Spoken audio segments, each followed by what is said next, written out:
जो वैदिक धर्म का पालन नहीं करते, जो वेद शास्त्र नहीं पढ़ते हैं, उनके लिए भी कोई एक इजी रिमेडी हो, एक तरीका हो कि जिसके द्वारा लोगों का भला हो सके। शिव जी खुश हो गए थे, तो उन्होंने बोला, हे रावण, जो तुम चाहते हो यथास्तु ऐसा ही होगा, मुझे बताओ कैसे तुम चाहते हो। तो वैदिक तरीके में बहुत टफ रिमेडी बताई गई है, लेकिन रावण ने ऐसा तरीका ईजाद किया जो आप लोग सुने होंगे, जिसको कई लोग तांत्रिक बोलते हैं, कोई लोग कुछ बोलते हैं। आप लोगों ने देखा होगा गांव की ज़्यादातर बहन बेटियों को, वो क्या करती हैं, बोलती हैं जी नज़र लग गया, किसी बच्चे को नज़र लग गया या किसी को बोलेंगे जी नज़र लग गया। अभी क्या करते हैं, नज़र झड़वा लो, मतलब फूंक मरवा दो। और जो फूंक मारने वाला होता है वो क्या मंत्र पढ़ता है आपको मालूम ही है, साबरी मंत्र कहा गया है उसको। साबरी मंत्र का मतलब ये वैदिक मंत्र नहीं है, ये ऐसे ही जनरल सा मंत्र है, ओम दुहाई ये वो ऐसे सब। लेकिन दोस्तों ये काम करता है कि नहीं करता, फर्स्ट क्लास का काम करता है ये, क्योंकि इसमें शिवजी का वरदान है। आपने देखा होगा कई बार ज्योतिषी भी बताते हैं, कई बार लोग भी बताते हैं, एक काम कीजिए जी, शनिदेव का बहुत बड़ा प्रभाव है। बोले हाँ जी, बड़ा निगेटिव प्रभाव मिल रहा है, ऐसा वैसा है।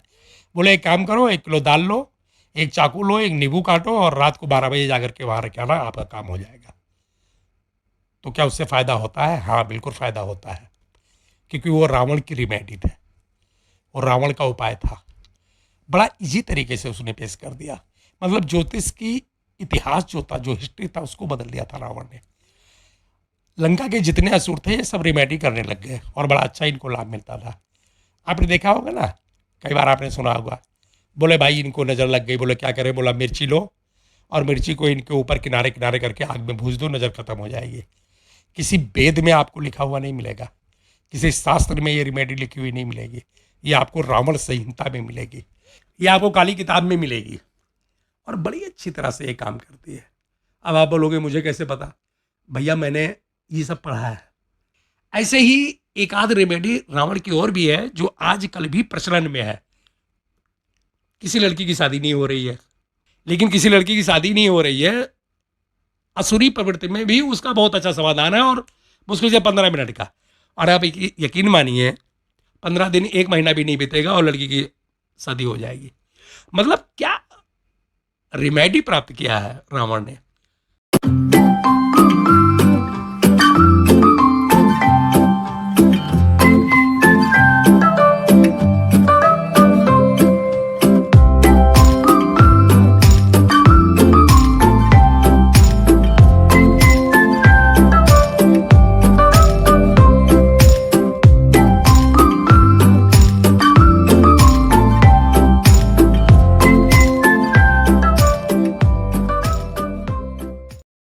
आचार्य शुक्ला 35 सालों से लगातार ज्योतिष सिखाने का काम कर रहे हैं। आचार्य जी के बात करने का तरीका स्वीटनेस और सरलता के साथ ज्योतिष की प्रस्तुतिकरण मनमोहक है। इनके द्वारा सिखाए हुए ज्योतिषी देश विदेश में फैले हुए हैं। ज्योतिष के क्षेत्र में आचार्य शुक्ला जी की रिसर्च सराहनीय है। प्रस्तुत है आचार्य शुक्ला जी की ज्योतिष क्लास। इसी के साथ आपसे अनुरोध है कि अगर आप इस चैनल पर नए हैं तो सब्सक्राइब कीजिए, लाइक कीजिए और शेयर कीजिए। प्राचीन समय की बात है दोस्तों, जब लंका में रावण राज्य किया करते थे, यानी लंका का राजा रावण राज किया करता था। उस समय की एक घटना आपको बताता हूँ। मंदोदरी जो है मातृत्व सुख मिलने वाला था उनको, कहने का मतलब है मंदोदरी के पुत्र होने वाला था। अब क्या होता है, रावण अपने दरबार में बैठा होता है, शॉर्टकट में बताता हूँ आपको, और वहाँ पे दासी आती है और उसने सूचित करती है, सूचना देती है कि महाराज, हे राजन, जो पटरानी जी हैं, रानी माँ हैं मंदोदरी, उनके प्रसव पीड़ा शुरू हो चुकी है। ऐसा प्रतीत होता है कि जो संतान जन्म लेने वाली है उसका समय नज़दीक आ चुका है, क्योंकि मंदोदरी प्रसव पीड़ा से इस समय बिल्कुल मतलब बिलख रही हैं। रावण बोलता है ठीक है, ये तो बहुत अच्छी बात है। रावण ज्योतिषी था, महान ज्योतिषी की श्रेणी में रखा जाता है रावण को। लोग तो यहाँ तक कहते हैं कि रावण को पता था कि जो संतान होने वाली है वो बड़ी पराक्रम वाली होगी, बड़ी वीरता वाली होगी, क्योंकि उसकी उत्पत्ति से लेके मतलब पृथ्वी पे जब वो जन्म लेगा उस समय प्लेनेट की पोजीशन क्या है, उस पोजीशन को देख करके रावण को पता चल गया था कि पुत्र तो बड़ा महान योद्धा होगा, मुझसे भी बड़ा पराक्रमी, साहसी, बलवान होगा। रावण खुश था। रावण जानता था कि जो पुत्र पैदा होगा वो बिल्कुल एकदम विश्व में परचम लहरा देगा मेरा। तो जब दासी आती है तो रावण बड़ा प्रसन्न होता है, बोलता है ठीक है जी। राज्य वैद्य बुलाए जाते हैं।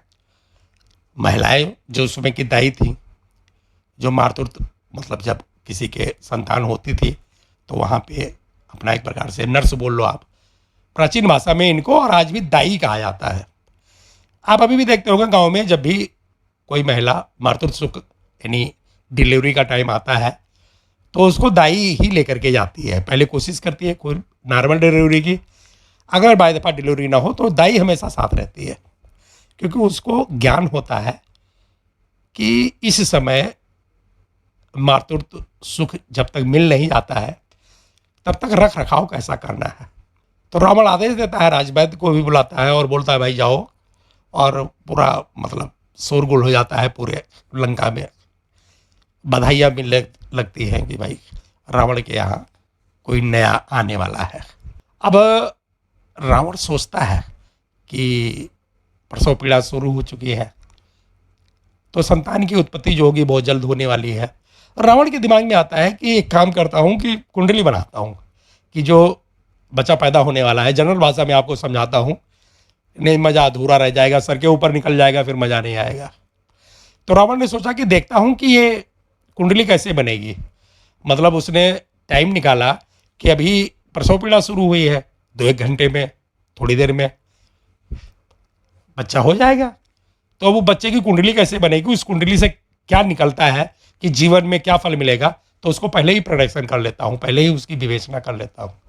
रावण पंचांग निकालता है और कुंडली बनाता है तो सारे ग्रह अपने जगह पे परफेक्ट नजर आते हैं। बड़ा खुश होता है रावण। लेकिन रावण देखता है कि शनिदेव की पोजीशन 10th हाउस में आ रही है। आप समझ रहे हैं ना, बच्चे का जन्म होने वाला है, मेघनाथ का जन्म होने वाला है, जन्म अभी हुआ नहीं है, इसके पहले ही रावण ने कुंडली बना ली कि बच्चा पैदा होने वाला है तो उसकी कुंडली कैसी रहेगी उसको मैं देखता हूँ। रावण कुंडली बनाता है तो देखता है कि सारे ग्रह अपने प्लेसमेंट जहाँ पे है बहुत ही अच्छी तरीके से विराजमान है, बड़ी परफेक्ट कुंडली बनेगी। लेकिन शनिदेव 10th हाउस में है। 10th हाउस में भी शनिदेव को बहुत अच्छा माना गया है दोस्तों। लेकिन ज्योतिष में ये परंपरा है, ये मत है कि अगर कोई प्लैनेट 11th में चला जाए तो 11th हाउस में जो भी प्लैनेट बैठता है बहुत अच्छा रिजल्ट देने की क्षमता रखता है और देता है। तो रावण को लगा कि अगर ये शनिदेव थोड़ा सा 10th हाउस में तो है ही, अगर एक कदम और बढ़ा दें तो 11th हाउस में पहुंच जाएंगे। तो अगर शनिदेव यहाँ से विचरण कर लें, थोड़ा तेज चल लें और 11th हाउस में पहुंच जाए तो बड़ी अच्छी कुंडली बन जाएगी।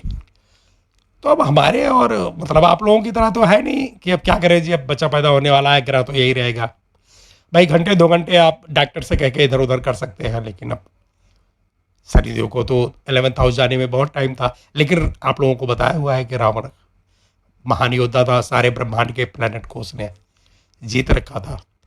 तो रावण शनिदेव को बुलाता है और शनिदेव को आदेश करता है कि भैया संतान उत्पन्न होने वाली है, कहने मतलब घर में बच्चा पैदा होने वाला है, मंदोदरी के प्रसव पीड़ा शुरू हो चुकी है, तो जो बच्चा पैदा होगा उसमें सारे ग्रह जो है उनकी पोजीशन अच्छी होनी चाहिए, क्योंकि वो रावण का लड़का है। सारे कुछ ठीक है, सारे प्लैनेट बहुत अच्छे तरीके से विद्यमान है, लेकिन आप जो है वो 10th हाउस में दिखाई दे रहे हो। तो शनिदेव बोले अब होगा भाई, हमें तो नहीं मालूम, हम तो जहाँ हैं वहीं दिखाई दे रहे हैं। तो रावण ने बोला नहीं नहीं नहीं ऐसे नहीं चलेगा, आप 11th हाउस में जाइए, फिट होइए, 11th हाउस में आप विराजमान होइए, जाइए जल्दी, थोड़ा दौड़ के जाइए, जिस तरह से धीरे धीरे आप चलते हो ऐसे नहीं चलेगा काम।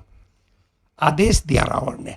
शनिदेव ने अपना कदम उठाया, सोचे कि कौन पंगा ले, चलो 11th हाउस में ही चलते हैं। फिर शनिदेव का मूड बदल गया। चूँकि आप लोग ज्योतिष सीख रहे हैं, ज्योतिष सीख गए हो आप लोग लगभग, तो इसके जो गहराई है वो भी आपको जानना चाहिए। और गहराई कहाँ से आप सीखोगे? दंत कथाओं से। कथाओं से सीखोगे आप, कहानियों से सीखोगे जो प्राचीन समय में हो चुकी है। मैं दंत कथा इसलिए बोलता हूँ कि कई बार लोग बोल देते हैं जी कहाँ लिखा हुआ है, तो अब प्रूफ ना करना पड़े इसलिए मैं दंत कथा बोलता हूँ। दंत कथा का मतलब होता है जिसको प्रूफ ना करना पड़े कि राइटर कौन है जी, पब्लिकेशन कहाँ से हुआ है। क्योंकि मैंने बहुत किताबें पढ़ी हुई हैं, बहुत लोगों से बात भी किया है, मैंने सुना भी है, तो मैं इस लफड़े में नहीं पड़ना चाहता, इस वजह से मैं इसको दंत कथा कहता हूँ। बाकी ये सच्चाई है, जो मैं बताता हूँ वो सच बातें बताता हूँ। हाँ, आपको लगता होगा कि इधर उधर की बातें करते हैं, इधर उधर की नहीं करता। मेरे बात करने का मकसद होता है कि आपका ज्ञान बढ़ता रहे। पॉइंट टू पॉइंट बात इसलिए नहीं करता हूँ, थोड़ा सा भूमिका बना देता हूँ कि जिससे आपके दिमाग पे वो छप जाए। मैं कहना क्या चाह रहा हूँ, मैं समझाना क्या चाह रहा हूँ, वो आपके दिमाग में पूरी तरह से छप जाए इसलिए। तो सनी देओल ने अपना एक कदम उठाया कि ठीक है 11th में ही चले जाते हैं, लेकिन सनी देओल ने अपना कदम वापस हटा लिया और अड़ गए सनी देओल। बोले नहीं नहीं, मैं क्यों जाऊँ, मैं तो इसी घर में हूँ, इसी घर में रहूँगा। अभी मैं जिस तरह से चलता हूँ उसी तरह से चलूँगा। अभी कब पहुँचूँगा 11th हाउस में वो आप जानो, मेरा काम नहीं है ये। तो रावण क्रोधित हो गया। आप समझ रहे हैं, आपको बहुत शॉर्टकट में बता रहा हूँ। 10th हाउस में शनिदेव विराजमान थे जब मेघनाथ की कुंडली बनाया उसने, बर्थ डिटेल डाल करके, मतलब जन्म कुंडली बनाता है रावण, तो क्या देखता है कि सारे ग्रह अपने अपने जगह पे बिल्कुल सेट है, लेकिन शनिदेव 10th हाउस में है। रावण चाहता था कि 10th हाउस में ठीक है, लेकिन अगर 11th हाउस में चले जाएं शनिदेव तो सबसे बली प्लेनेट है, सबसे जिद्दी प्लेनेट है, फिर मेघनाथ का कोई बाल बांका भी नहीं कर पाएगा, बहुत ज़बरदस्त कुंडली हो जाएगी।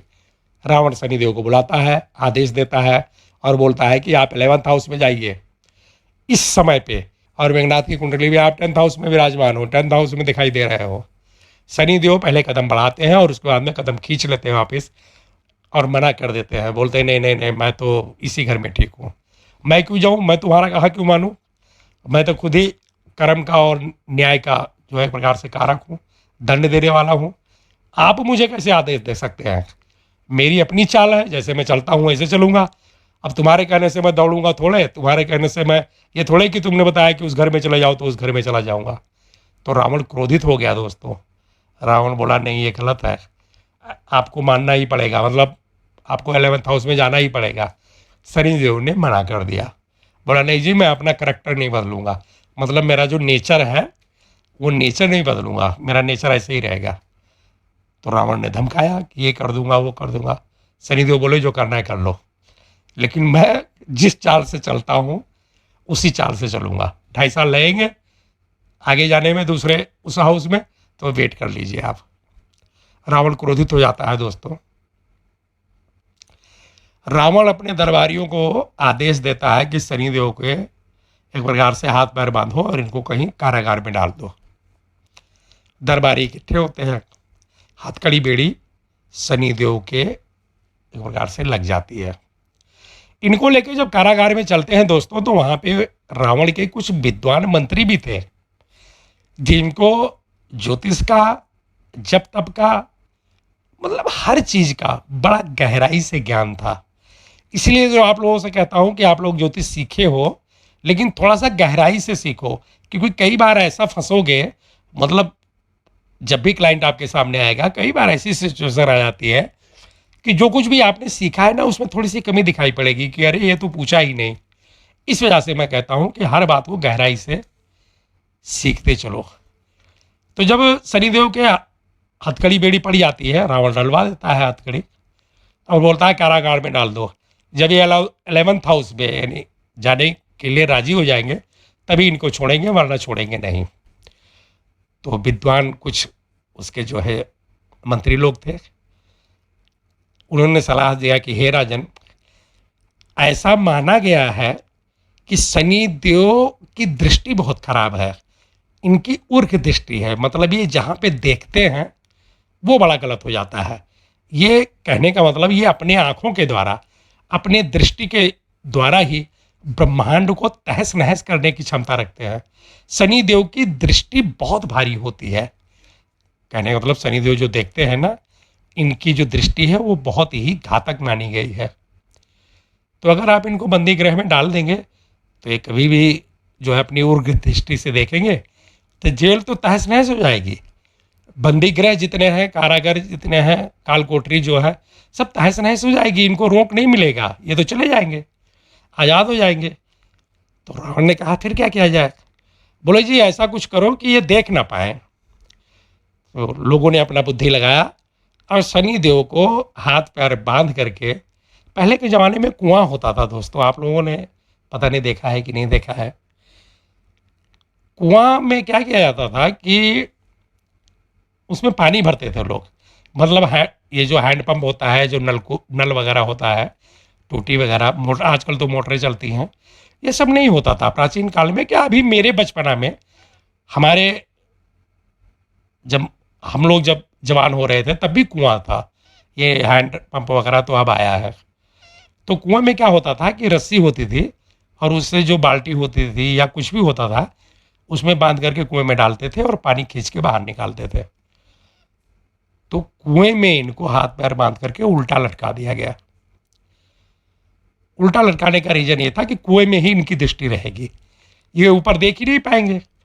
आप समझ रहे हैं ना, पैर के बल, यानी पैर बांध करके उसमें कुएं के बीच में एक सॉफ्ट सी रखे रहते थे, जनरल भाषा में उसको धरण कहा जाता था। आप समझ रहे हैं ना, गोल गोल एक कुआं है, तो कुएं में पानी कैसे भरा जाएगा? तो उसके बीच में एक लकड़ी का जो है, बीच में सॉफ्ट रख देते थे, उस पर लोग पैर रख करके तब पानी खींचते थे ऊपर। तो उस सॉफ्ट में बांध करके और इनको उल्टा करके कुआं में लटका दिया गया कि ये नीचे जो है वही कुआं ही देखते रहेंगे, बस इनकी दृष्टि ऊपर आएगी ही नहीं। अगर दृष्टि ऊपर नहीं आएगी तो ये कुछ कर ही नहीं पाएंगे, क्योंकि इनकी दृष्टि ही घातक है। ज़्यादातर माना गया है कि शनिदेव की दृष्टि में ही ताकत है। तो जब देखेंगे नहीं ऊपर तो ये करेंगे क्या? तो शनिदेव को कुएं में बांध करके उल्टा, कहने मतलब रावण लटका देता है। आदेश होता है और लोग उसको जा करके, जो उनका जो बाग बगीचा था, जंगल था, राजमहल से बाहर निकल करके लंका में ही अपने ही क्षेत्र में कुआं था और उस कुएं में लटका देते हैं। टाइम बीतता जाता है दोस्तों, समय आता है, आपने पढ़ा होगा लंका दहन का। अच्छा, आप ये सोच रहे होंगे कि मैं इसको सुना क्यों रहा हूँ आपको। एक बड़ा अच्छा सा क्वेश्चन मैं आपसे पूछूंगा। अभी मज़ा नहीं आ रहा है ना आप लोगों को? नहीं नहीं, कहने का मतलब है कि अभी आप लोगों को सुनने में उतना मज़ा नहीं आ रहा है।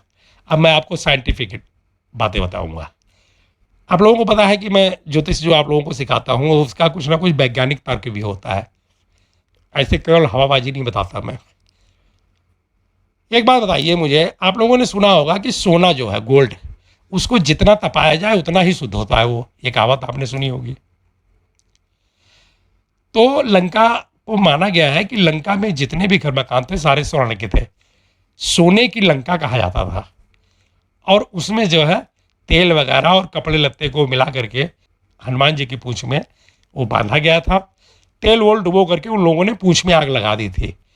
आग इतनी भयंकर थी कि पूरा लंका ही जल गया, मतलब राजमहल जल गया, एक एक घर जल गया, पूरा लंका, इतना बड़ा नगर, इतना बड़ा राज्य जो सोने का बना हुआ था, सारा जल गया। अच्छा मान लो चलो जल भी गया, उस समय डीजल पेट्रोल नहीं होता था, परमाणु बम नहीं होते थे कि पूरा तहस नहस हो जाए।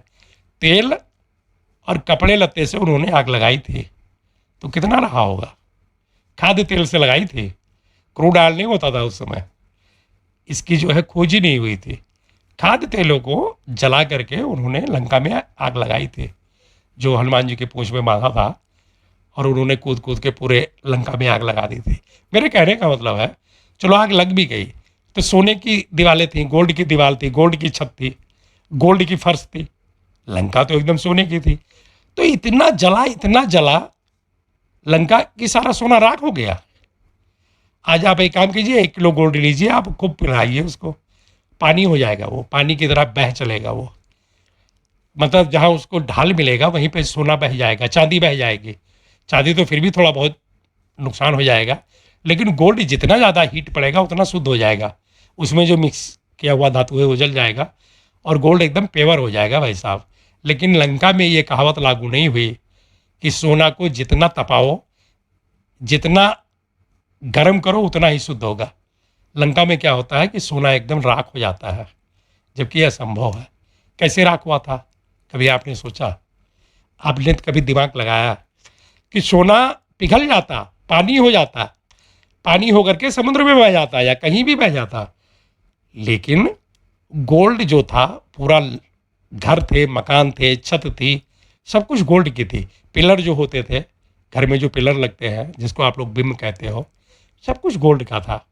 और सारा इतना जल गया कि मतलब बिल्कुल राखी हो गया। क्या ऐसा पॉसिबल है? नहीं। गोल्ड जितना तपाओगे आप उतना शुद्ध हो जाएगा। ये फार्मूला सब पे लागू होता है। ये राख कैसे बना था? ये गोल्ड जो है, सोने की जो लंका थी, वो राख कैसे बनी थी, उसका गुप्त रहस्य मैं आपको बता रहा हूं। अब मजा आएगा आप लोगों को, अब समझ में आएगा। तो जब लंका दहन वाला आपने चैप्टर पढ़ा होगा तो उसमें आपने यही पढ़ा है कि हनुमान जी गए थे,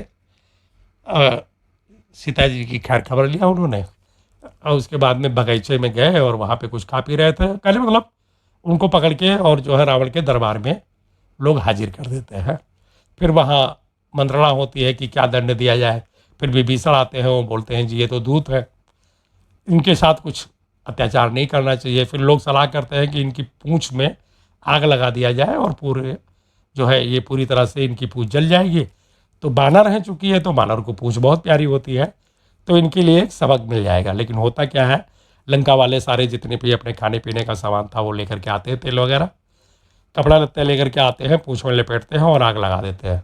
हनुमान जी वहाँ विकराल रूप लेते हैं, तो बहुत पूंछ लंबी हो जाती है, उसमें आग लगाते हैं। उसके बाद में लघु रूप मतलब छोटा सा रूप रख के पूरी लंका में वो कूदते हैं, कभी इस छत पे कभी उस छत पे, और जहाँ जहाँ कूदते हैं वहाँ वहाँ आग फैलती हुई चली जाती है। ये चैप्टर आप लोगों ने पढ़ा होगा। लेकिन सोने की लंका जिसको पिघल जाना चाहिए था, जिसको एक प्रकार से द्रव बन जाना चाहिए था, पानी की तरह सोना कहीं बह जाता और फिर वहाँ जम जाता। कहने मतलब अपने वास्तविक ढांचे से तो वो पिघल सकता था, लेकिन राख नहीं बन सकता था। राख कैसे बना, इसकी दंत कथा मैं आपको सुनाता हूँ। तो हुआ क्या था दोस्तों, जब शनिदेव को जब कुएं में डाल दिया रावण ने, और ये बात भूल गए लोग, क्योंकि शनिदेव को तो बांध के डाल दिया कुएं में। लगभग सारे प्लेनेट को रावण ने अपने अधीन कर लिया था। जल्दी जल्दी बताऊंगा आपको, क्योंकि आगे और भी बहुत कुछ बताना है। तो हनुमान जी जाते हैं उधर, तो लंका में अपना छुपते छुपाते हुए गए थे। ये तो आप लोगों ने सुना होगा। पहले मच्छर से छोटा रूप धारण किया था इन्होंने कि कहीं कोई देख न ले, यानी गुप्तचर की बड़ी तगड़ी व्यवस्था थी लंका में। आप समझ रहे हैं ना, रावण की राज्य व्यवस्था ऐसी थी जिसका मुकाबला ब्रह्मांड में कोई भी राजा नहीं कर सकता था। इनकी जो गुप्तचर वाली व्यवस्था थी वो ऐसी थी कि अगर कोई मक्खी भी लंका में प्रवेश करता था तो गुप्तचर उसको देख लेते थे, स्कैन कर लेते थे कि कोई आ गया, बाहरी आदमी आ गया, हमारे यहाँ का ये मच्छर नहीं है, हमारे यहाँ का मक्खी नहीं है ये। सोचिए कितनी उच्चतम दर्जे की व्यवस्था थी लंका की। तो आपने शास्त्रों में पढ़ा होगा कि हनुमान जी मक्खी से छोटा रूप कर लिए थे अपना, लघु रूप करके, मतलब छोटे से आकार में होकर के ये लंका में प्रवेश किए थे। घूमते हुए जा रहे थे, ढूंढ रहे थे कि कहाँ जाए।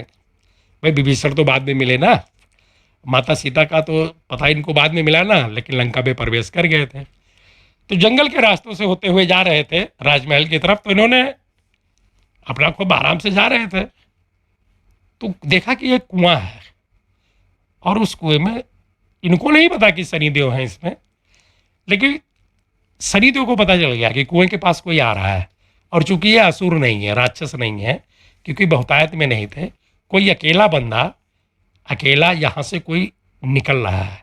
तो शनिदेव ने कुएं में से आवाज़ लगाई कि कौन है भाई। तो इन्होंने, हनुमान जी ने सुना कि इस कुएं में कौन गिरा हुआ है जो आवाज़ लगा रहा है। तो ये डरते डराते, मतलब थोड़ा संकोच बस, कुएं के पास गए, नीचे देखा। तो नीचे देखा कि शनिदेव, मतलब इनको नहीं मालूम था कि ये शनिदेव हैं। नीचे देखा कि कोई एक काला कलूटा एकदम, मतलब कोई है बंदा, और उसके जो है पैर बांध करके कुएं में लटका रखा है और नीचे वो बंधे हुए हैं। तो शनिदेव ने इनको देखा, तो उन्होंने बोला कि भाई एक काम करो, हमें बचा लो। तो हनुमान जी ने बोला कैसे बचा लो। तो शनिदेव ने बोला कि ये रस्सी जो बंधी हुई है इसको आप ऊपर खींच लीजिए, बस मैं केवल एक बार ऊपर निकल जाऊं, बस बाकी सब कुछ मैं कर लूँगा। तो हनुमान जी बोले नहीं, मैं क्यों निकालूं। तुम पता नहीं कौन हो, क्या हो, कैसे तुम्हें इस ये दंड मिला है, इस कुएं में तुम जो है बांध करके तुम्हें रखा गया है, मुझे क्या पता तुम कौन हो, मैं क्यों निकालूं।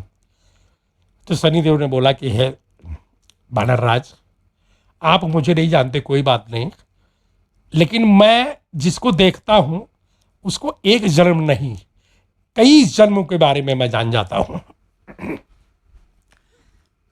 मेरा नाम सनी देओल है। लोग जो भी कर्म करते हैं ना, उनके कर्मों का फल कैसा मिलेगा, उनको दंड देना है या कुछ अच्छा फल देना है, उसका विधान मेरे पास है। मतलब जुडिशरी का मैं सीनियर जज हूँ, मुख्य न्यायाधीश हूँ। तो मैंने आपको देखा और मुझे देख करके ही पता चल गया कि आप कौन हो, क्या हो, और इस जन्म में नहीं, पूर्व जन्म का भी मुझे सब कुछ ज्ञान हो गया। ये मुझे एक प्रकार से आप मानिए कि मुझे वरदान मिला हुआ है। तो हनुमान जी थोड़ा सा उत्सुक हुए कि अरे ऐसा कौन सा बंदा है कि जो पहली मुलाकात में ही मुझे देख के मेरे बारे में जान गया। तो बोले नहीं भाई, और कुछ बताओ। तो सनी देओल ने बताया उनको कि तुम्हें देख के ऐसा लगता है कि तुम भक्त हो, ये है वो है, सब कुछ सही बताया। तो हनुमान जी ने बोला भाई बचा तो लूँगा, लेकिन मेरा एक नियम है, और आपको भी मालूम होगा, प्रकृति का नियम है गिव एंड टेक, कि मैं आपको ये दूंगा तो आप मुझे क्या दोगे।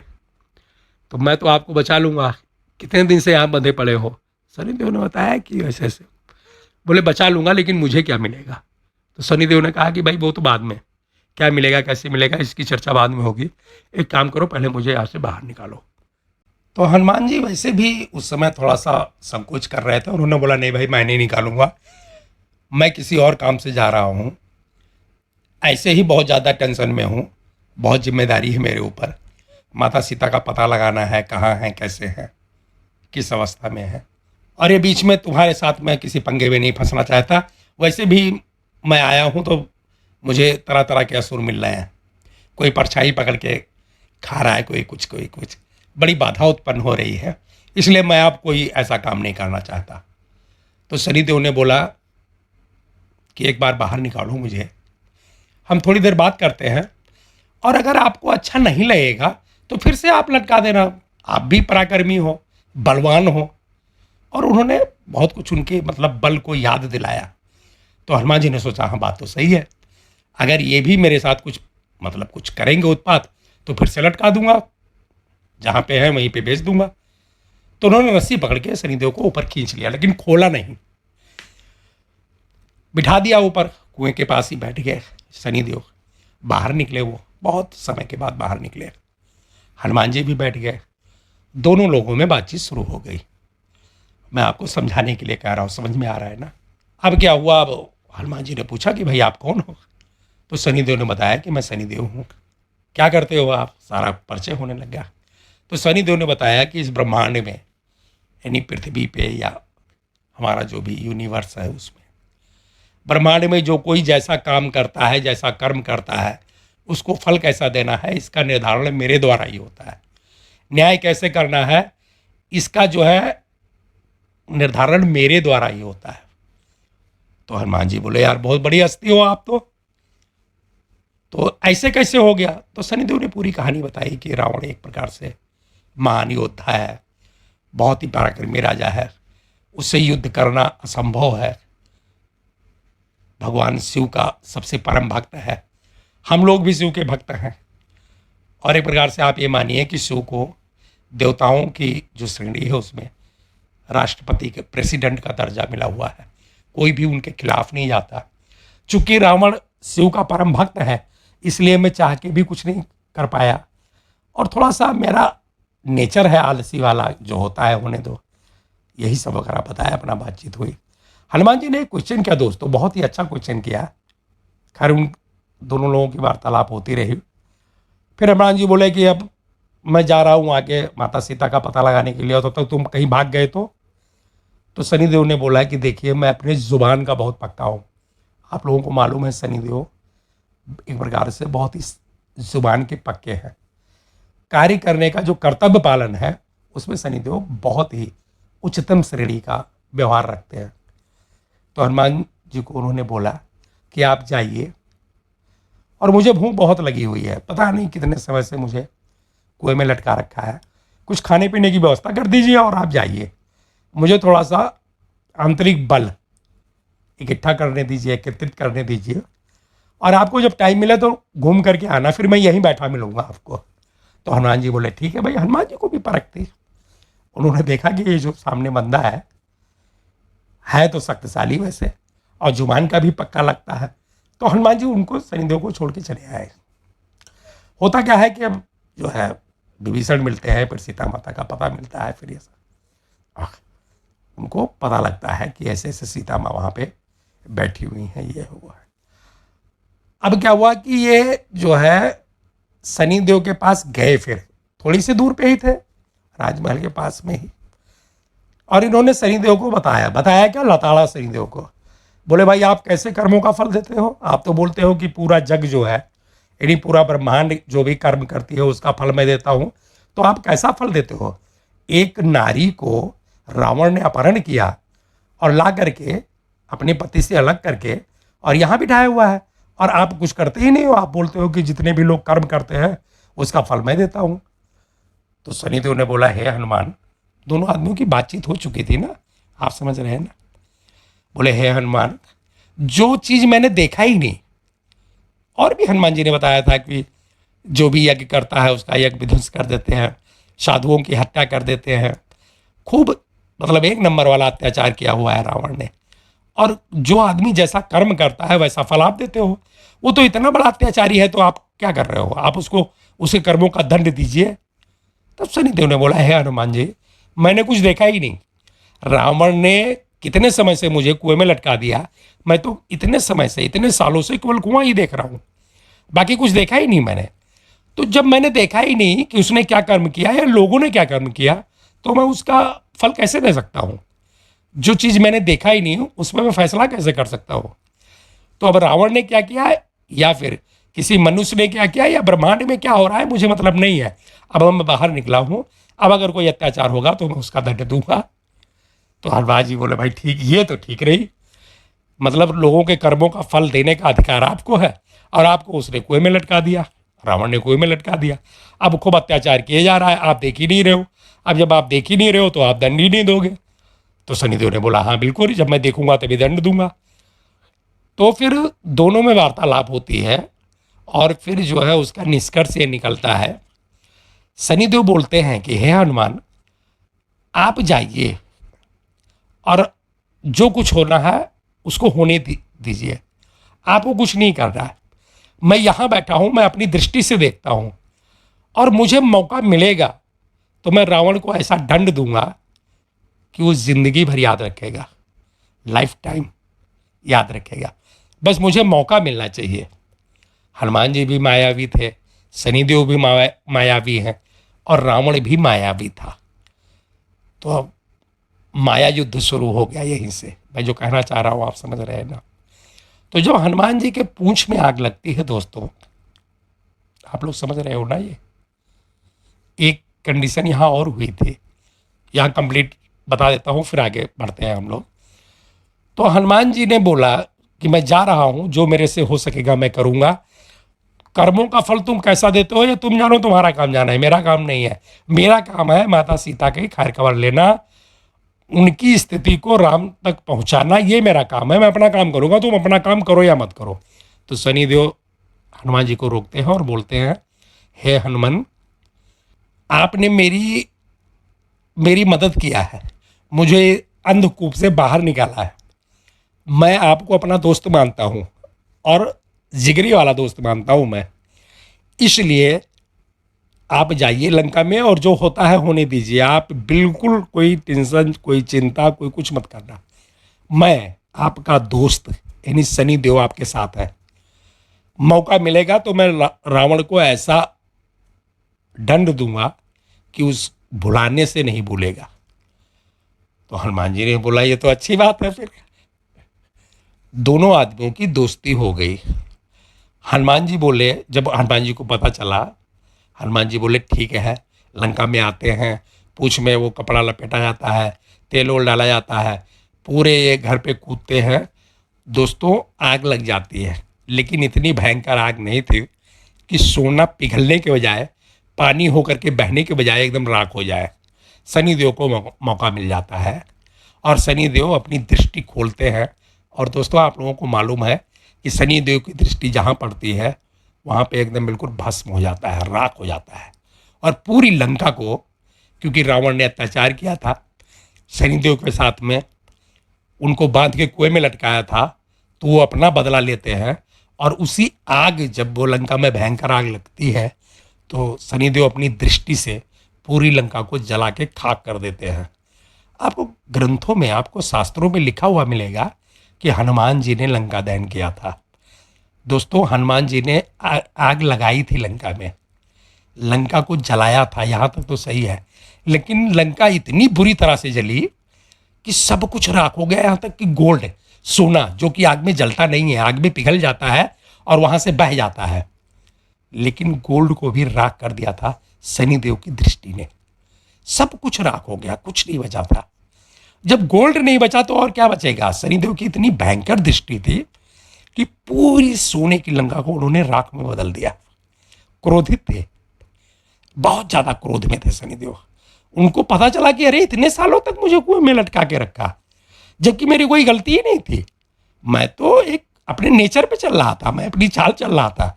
मतलब खाली पे नहीं, बिना मतलब कि मुझे बोला कि 11th हाउस में जाओ और मैं गया नहीं और मुझे बांध के लटका दिया। इतने दिनों तक कोई आया ही नहीं, किसी ने खैर खबर ही नहीं ली।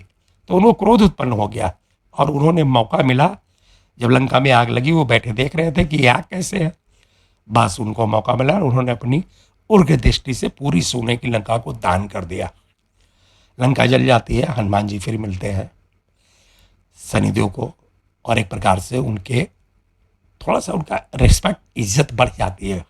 हनुमान जी शनिदेव के सामने विनम्र हो जाते हैं, क्योंकि हनुमान जी को पता चल गया कि आग तो मैंने लगाई थी, लेकिन इतनी भयंकर आग, पूंछ में जो भी कपड़ा उपड़ा तेलों लपेटा हुआ था, इतना भयंकर कि कुछ बचा ही नहीं, सब कुछ राख हो गया। उनके समझ में आ गया कि ये शनिदेव की दृष्टि का काम है। शनिदेव से उन्होंने पूछा तो शनिदेव ने बताया कि मैंने कहा था जो कुछ होना है होने दीजिए। तो हनुमान जी ने क्वेश्चन किया, पूछा कि आपने रावण को किस कर्मों का फल दिया, ये कि पूरा उसका आर्थिक एकदम बिल्कुल खत्म ही कर दिया। उसके पास कुछ भी नहीं है, ना तो खजाना बचा, ना कोई कुछ नहीं बचा, घर मकान सब बिल्कुल एकदम बिल्कुल फील्ड मैदान में आ गया रावण। आर्थिक दंड आपने बहुत तगड़ा दिया। शनिदेव ने बताया कि मैं आर्थिक दंड ही देता हूँ, आदमी को तपा के एकदम बिल्कुल सोने की तरह कर देता हूँ मैं। अब रावण को अपनी नेचुरल स्थिति पर समझ में आएगी कि जीना किसे कहते हैं, समाज क्या होता है। दोस्तों, शनिदेव और हनुमान जी की दोस्ती हो जाती है और शनिदेव हनुमान जी को वरदान देते हैं। यहाँ पे उल्टा हो रहा है ना। अभी तक आप लोगों ने सुना होगा कि हनुमान जी वर देते हैं लोगों को रक्षा करने का, संपन्न करने का, लेकिन यहाँ पे उल्टा हुआ था। शनिदेव ने हनुमान जी को वरदान दिया था कि हे हनुमान जी, आपने मुझे इस कुएं से बाहर निकाला है, इसलिए मैं आपको वचन देता हूँ कि जो आदमी आपकी भक्ति करेगा, जो आपके शरण में जाएगा, वो एक प्रकार से मेरे शरण में ही मानूंगा मैं उसको सभी दंडों से, सभी पाप कर्मों से मुक्त कर दूंगा। यानी जो भी आपकी भक्ति करेगा वो एक प्रकार से मेरी भक्ति को प्राप्त कर लेगा। जो आपकी शरण में जाएगा उसका मैं कभी बुरा नहीं करूंगा, उसके कर्मों का हिसाब किताब नहीं करूंगा। अगर उसने कोई पाप किया है तो भी मैं उसे माफ कर दूंगा, क्योंकि आप मेरे दोस्त हो, आपने मेरा सम्मान किया है, मेरी रक्षा किया है। हनुमान जी बहुत खुश होते हैं। दोस्तों, आप लोगों को यहाँ एक बात बता दूं, छोटी सी बात बता दूं, इसी वजह से जितने भी ज्योतिषी हैं, जब शनि की 7.5 आए या शनि की महादशा है या राहु की महादशा है या केतु की महादशा है, कोई भी प्लेनेट बुरा असर देता हो, खासकर शनिदेव, तो फिर ज्योतिषी बताते हैं कि आप हनुमान जी की शरण में जाइए।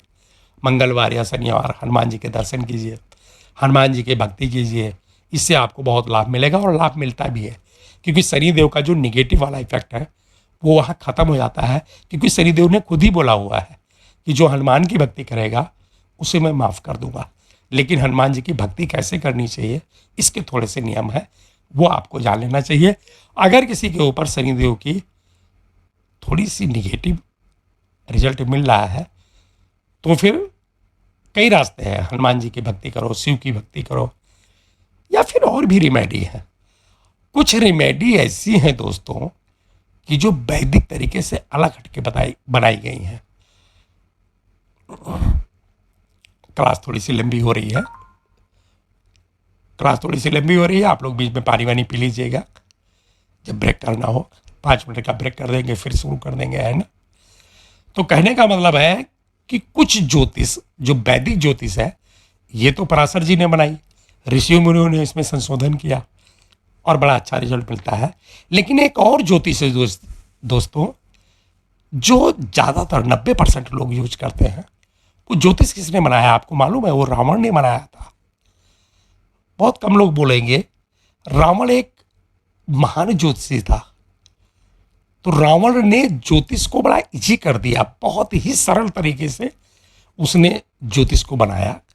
और बनाया कैसे, इसके बारे में आप लोगों को पहले भी एक आध बार हिंट दिया है, आज फिर बता रहा हूं। चूंकि रावण ब्राह्मण था, रावण को ज्योतिष का ज्ञान था, लेकिन उसको लगता था कि ज्योतिष बहुत कठिन है। इसमें जो नियम है, जो इसकी पद्धति है और जो इसका सीखना है और जो ब्राह्मण का जो पालन करना है, ब्राह्मण के कर्म का जो पालन करना है, वो बड़ा हार्ड है, बड़ा कठिन है।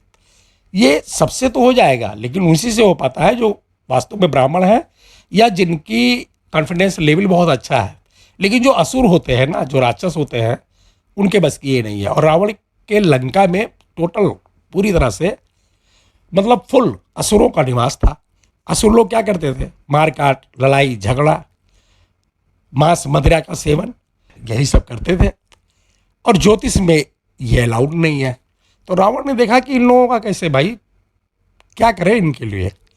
तब रावण ने दूसरी वाली ज्योतिष का ईजाद किया। और कैसे ईजाद किया आपको मालूम है? ये रावण ने शिव की भक्ति की है। आप लोगों को बताया हुआ है, शिव के सबसे परम भक्त में अगर गिना जाएगा तो रावण को गिना जाएगा। और रावण ने वरदान मांगा था शिव जी से कि हे भगवान, ये जो ज्योतिष है, जो ये वेद हैं, जो ये शास्त्र हैं, ये बहुत कठिन है। इनका नियम, इनका जो पद्धति है, वो मैं कर सकता हूँ क्योंकि मैं रावण हूँ, मेरे अंदर ब्राह्मण का खून है, तो मैं इसका पालन कर सकता हूँ। और भी लोग कर सकते हैं, क्षत्रिय कर सकते हैं, और भी कौम के लोग कर सकते हैं, सभी कौम के लोग कर सकते हैं। लेकिन असुर जो प्रजाति है भगवान, वो नहीं कर पाएगी, क्योंकि असुरों को आता ही है लड़ाई झगड़ा करना, मांस मदिरा खाना। असुर का तो काम ही बिल्कुल अलग है, उनका रहन सहन, उनकी व्यवस्था सब कुछ अलग है। तो ज्योतिष के द्वारा वो अच्छे रिजल्ट की प्राप्ति नहीं कर सकते, क्योंकि ज्योतिष में बहुत कुछ एक प्रकार से निषेध कर दिया गया है। तो कुछ ऐसा कीजिए कि हम असुरों का भी भला हो सके, ज्योतिष का लाभ हम असुरों को भी मिल सके, जो हमारी प्रजा है, जो हमारे लंका के निवासी हैं, या वैसे भी जो ब्राह्मण धर्म का पालन नहीं करते, जो वैदिक धर्म का पालन नहीं करते, जो वेद शास्त्र नहीं पढ़ते हैं, उनके लिए भी कोई एक इजी रिमेडी हो, एक तरीका हो कि जिसके द्वारा लोगों का भला हो सके। शिव जी खुश हो गए थे, तो उन्होंने बोला, हे रावण, जो तुम चाहते हो यथास्तु ऐसा ही होगा, मुझे बताओ कैसे तुम चाहते हो। तो वैदिक तरीके में बहुत टफ रिमेडी बताई गई है, लेकिन रावण ने ऐसा तरीका ईजाद किया जो आप लोग सुने होंगे, जिसको कई लोग तांत्रिक बोलते हैं, कोई लोग कुछ बोलते हैं। आप लोगों ने देखा होगा गांव की ज़्यादातर बहन बेटियों को, वो क्या करती हैं, बोलती हैं जी नज़र लग गया, किसी बच्चे को नज़र लग गया या किसी को बोलेंगे जी नज़र लग गया। अभी क्या करते हैं, नज़र झड़वा लो, मतलब फूंक मरवा दो। और जो फूंक मारने वाला होता है वो क्या मंत्र पढ़ता है आपको मालूम ही है? साबरी मंत्र कहा गया है उसको।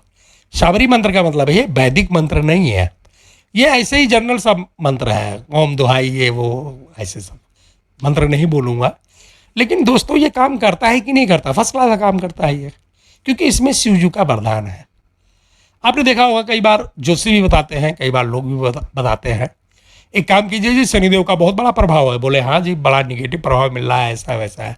बोले एक काम करो, 1 किलो दाल लो, एक चाकू लो, एक नींबू काटो और रात को 12 बजे जाकर के वहाँ रखे आना, आपका काम हो जाएगा।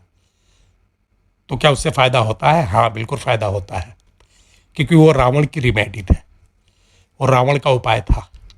बड़ा इजी तरीके से उसने पेश कर दिया। मतलब ज्योतिष की इतिहास जो था, जो हिस्ट्री था, उसको बदल दिया था रावण ने। लंका के जितने असुर थे ये सब रिमेडी करने लग गए और बड़ा अच्छा इनको लाभ मिलता था। आपने देखा होगा ना, कई बार आपने सुना होगा, बोले भाई इनको नज़र लग गई, बोले क्या करें, बोला मिर्ची लो और मिर्ची को इनके ऊपर किनारे किनारे करके आग में भूज दो, नज़र खत्म हो जाएगी। किसी वेद में आपको लिखा हुआ नहीं मिलेगा, किसी शास्त्र में ये रिमेडी लिखी हुई नहीं मिलेगी, ये आपको रावण संहिता में मिलेगी, ये आपको काली किताब में मिलेगी और बड़ी अच्छी तरह से ये काम करती है। अब आप बोलोगे मुझे कैसे पता?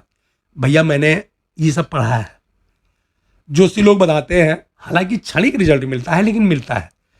जैसे किसी ने बताया कि ये काम करो कि काली सी वो लो, एक चाकू लो, रात को जाओ और वहां पे फेंक के चले आओ, लेकिन क्षणिक लाभ मिलता है। 6 महीने साल भर तक उस प्रॉब्लम से आपको छुटकारा मिल जाएगा। ये साबरी मंत्र का जो इजाद हुआ, साबरी मंत्र की जो उत्पत्ति हुई, इसके पीछे महान रावण का योगदान है।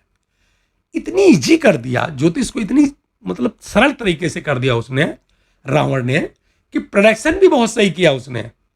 और उसने सारे मंत्र बनाए ऐसे, कुछ मतलब कुछ लिखा नहीं उसने, जो मुंह में आया बोल दिया, ओम दुहाई एक वाली वो वाली और ये सब हो जाए और हो जाए, ऐसे शिवजी बोलते गए यथास्त। मतलब हर मर्ज की दवा, हर प्रॉब्लम की रिमेडी, हर प्रॉब्लम का जो भी समस्या था उसका समाधान रावण के मुंह में जो आया उसने बोल दिया।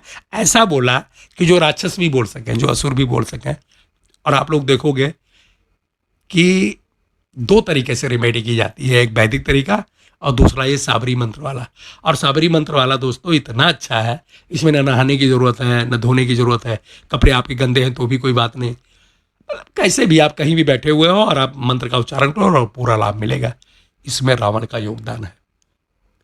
आप लोगों को जानना जरूरी है कि ज्योतिष, जो वैदिक ज्योतिष है, वो तो ऋषियों मुनियों ने बनाई, पराशर जी ने बनाई, लेकिन एक ज्योतिष और है जिसको गांव की बहन बेटियां यूज करती हैं। अरे बड़े छोटे छोटे नुस्खे बनाए उसने। आप लोगों ने सुना है कभी? पता नहीं सुना है कि नहीं सुना है।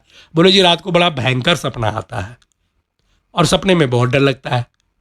अब वैदिक ज्योतिष में इसका अलग समाधान बताया गया है, लेकिन रावण के दिमाग में था, वो जोशी था, उसको पता था कि ज्योतिष में क्या क्या समस्या आती है, मतलब मनुष्य के लाइफ में, प्राणी के लाइफ में क्या समस्या आती है, सारी समस्या का समाधान उसने बड़े इजीली तरीके से पेश किया और शिव जी ने सबको बोल दिया यथास्तु ऐसा ही हो।